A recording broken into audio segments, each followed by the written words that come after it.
జై శ్రీమన్నారాయణ.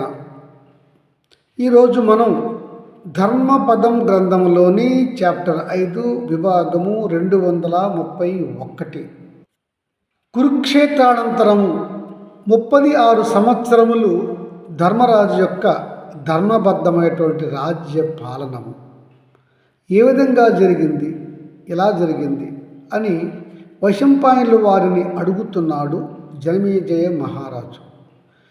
జనమేజయ మహారాజు అడగగా వైశంపాయనుల వారు చెబుతున్నారు, రాజా, కురుక్షేత్రానంతరము 15 సంవత్సరముల పాటు ధర్మరాజు యొక్క పెద్ద తండ్రి పెద్ద తల్లి వారితోనే ఉన్నారు.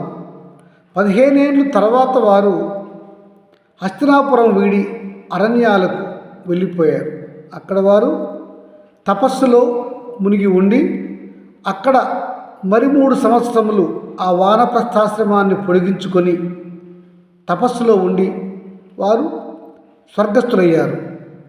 తదుపరి వారికి పలు పుణ్యకర్మలు ధర్మరాజు గంగా నదీ తీరంలో చేశారు. ఇప్పటికీ 18 సంవత్సరాలు అయిపోయింది. ఇక అక్కడి నుంచి మరి యొక్క 18 సంవత్సరములు ధర్మరాజు ధర్మంగా రాజ్యాన్ని పరిపాలన చేశాడు. అంటే 36 సంవత్సరములు కురుక్షేత్రానంతరము పాండవులు భారతదేశాన్ని పరిపాలన చేశారు. ధర్మరాజు భీష్మాచార్యులు చెప్పినటువంటి ఇతరులు చెప్పినటువంటి ధర్మాలను పూర్తిగా ఆకలింపు చేసుకున్నవాడై ధర్మంగా రాజ్యాన్ని పరిపాలన చేశాడు. ఏ ఒక్క నిరపరాధికి అతని కాలంలో శిక్ష పడలేదు. నిజంగా తప్పు చేసిన వాడు శిక్ష నుంచి మినహాయింపు పొందలేదు, తగిన శిక్షలు పొందారు. అందుకనే అతని కాలంలో 36 సంవత్సరములు కూడా ధర్మము ఫరిడి వెళ్ళింది. అధర్మం ఎక్కడా లేదు. దారి దోపిడీ దొంగలు లేరు, రాజ్యంలో దొంగలు లేరు, రాజ్యంలో వ్యభిచారులు లేరు, రాజ్యంలో భర్తలను అనుమానించి హింసించే భార్యలు లేరు, భార్యలను అనుమానించి హింసించే భర్తలు లేరు. పాతిరత్యంతోనే ప్రతి స్త్రీమూర్తి ఉండేవారు. తన తల్లిదండ్రులను పూజించేవాళ్ళు కుమారులు, భర్తను పూజించేవాళ్ళు స్త్రీలు, భర్తను పూజించిన ఆ స్త్రీ పతివ్రతమూర్తిగా ఉండేవాళ్ళు.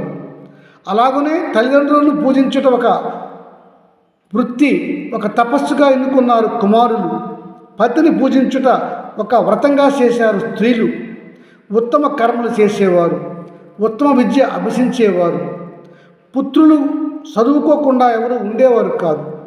పుత్రికలకు వారికి ఇష్టం లేని వివాహాలు తల్లిదండ్రులు చేసేవారు కూడా కాదు. సంకరీకరణ వివాహాలు లేవు. ఎవరి వృత్తులు వాళ్ళు చేసుకునేవారు. అందరూ గౌరవంగా మర్యాదగా ఉండేవారు. రాజు పన్ను ఎప్పుడూ అదనంగా పెంచేవాడు కాదు. ఎందుకంటే రైతులు, ప్రజలు, వ్యాపారులు అందరూ కూడా సంతోషంగా ఉండాలంటే ధర్మరాజు కోరిక. మంచిగా వర్షాలు పడేవి, అందుకే బాగా పంటలు పండేవి. పన్ను కూడా ప్రజలు అనుకోకుండా కట్టేసేవాళ్ళు. ఎవరైనా ఎక్కువ పన్ను పీడించే పరిస్థితి లేదు. అందరూ సంతోషంగా ఉండేవారు. ధర్మరాజు ఉత్తములకు, బ్రాహ్మణులకు, పేదవారికి దానములు చేస్తూ ఉండేవాడు. ఎవరు కూడా ఎవరిని అవమానపరిచేవారు కాదు. ఎవరి ఆస్తి ఎవరు ఇంకొకరుచ్చి దొంగిలించేవారు కాదు, దోచుకునేవారు కాదు. గర్వము, పారబోతుతనము, అసూయ అనేవి ధర్మరాజు కాలంలో ఉండకుండా పరిపాలన చేశాడు ధర్మరాజు. ఎక్కడ చూసినా ధర్మరాజు పరిపాలనలో కొడుకులు తల్లిదండ్రులను హింసించిన పాపాన పోలేదు. తల్లిదండ్రులను పూజించని కొడుకులు లేరు, భర్తను పూజించని భార్య లేదు, అలాగనే అత్తామామలను గౌరవించి పూజించని కోడలు లేదు. ఆ కాలములో గోవులు బాగుగా పాలు ఇచ్చేవి, పాడి పరిశ్రమ బాగా ఉండేది. వడ్డీ వ్యాపారులు చూస్తే రాజు నిర్ణయించిన వడ్డీకి మాత్రమే వ్యాపారులు ఇచ్చేవారు, కానీ అదనంగా తీసుకునేవారు కాదు. కష్టకాలంలో అప్పులు దొరికేవి, వాటికి ధర్మంగా వడ్డీ ఇచ్చేవాళ్ళు. ధర్మరాజు పరిపాలనా కాలంలో జనమేజయ మహారాజా ఎవరు తిండి లేదని కానీ, త్రాగడానికి నీరు లేదని కానీ, పంటలు పండట్లేదని కానీ, తమ పిల్లలు బాధపడుతున్నారు, ఉద్యోగాలు లేవు, లేక పనిచేయడం పని లేదు, లేదా వారికి ఆర్థిక పరిస్థితి బాగులేదు, అట్లాంటి మాటలు ఎక్కడ రాలేదు. ఎందుకంటే ఎవరికి కూడు గుడ్డ ఉండడానికి ఇల్లు ఎవ్వరికి లేకుండా లేరు, అందరికీ సమృద్ధిగా ఉండేది. ఇవన్నీ ఉండడానికి కారణం ఏంటంటే మహారాజా ధర్మరాజు ధర్మాన్ని నమ్మేవాడు, అలాగే ప్రజలు కూడా ధర్మాన్ని నమ్మే ఉండేవాళ్ళు. ధర్మము తప్పిన వారు ఎక్కడా ఉండడం లేదు, ఎవరో ఉంటే మాత్రం వారు శిక్షకు పాత్రులయ్యేవారు. ముఖ్యంగా ప్రజల సంక్షేమాన్ని, దండనీతిని బహు ఖచ్చితంగా అమలు చేశాడు ధర్మరాజు. అందుకు అతని సోదరులు పూర్తిగా సహకరించారు. ఇలా ధర్మరాజు పరిపాలన గొప్ప గౌరవమైనటువంటి ధర్మ పరిపాలనగా నిలిచిపోయింది. ఆ కాలంలో ఇంకా యుద్ధాలు లేవు, ఎవరి గురించి కుట్రలు కుతంత్రాలు చేసేవారు కాదు. ఆ కాలంలో అన్నము లేదని ఒక్కడు కూడా భిక్షాటన చేసేవాడు కాదు.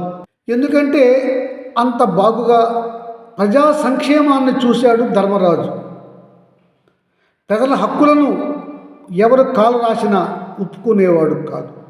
ప్రభుత్వోద్యోగులు నీతి నియమాలతో ఉండేవారు, సైనికాధికారులు నీతి నియమాలతో ఉండేవారు, అంతఃపుర స్త్రీలు నీతి నియమాలతో ఉండేవారు.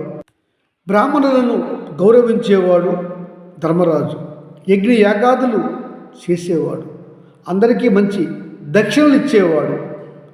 గోవులను గౌరవంగా చూడమని ప్రజలకు ఆదేశాలు ఇచ్చేవాడు ధర్మరాజు. ఇలా అన్నింట ధర్మంగా సంక్షేమంగా పరిపాలన చేస్తూ ప్రజలు నడిసే అడవిలో కూడా మార్గాన్ని ఏర్పాటు చేసేవాడు. ఆ మార్గాలలో చెట్లు నీడకు నాటించేవాడు, బావుల్లో నీరు ఉండేటట్లుగా చూసేవాడు, చెరువులు తవ్వించేవాడు.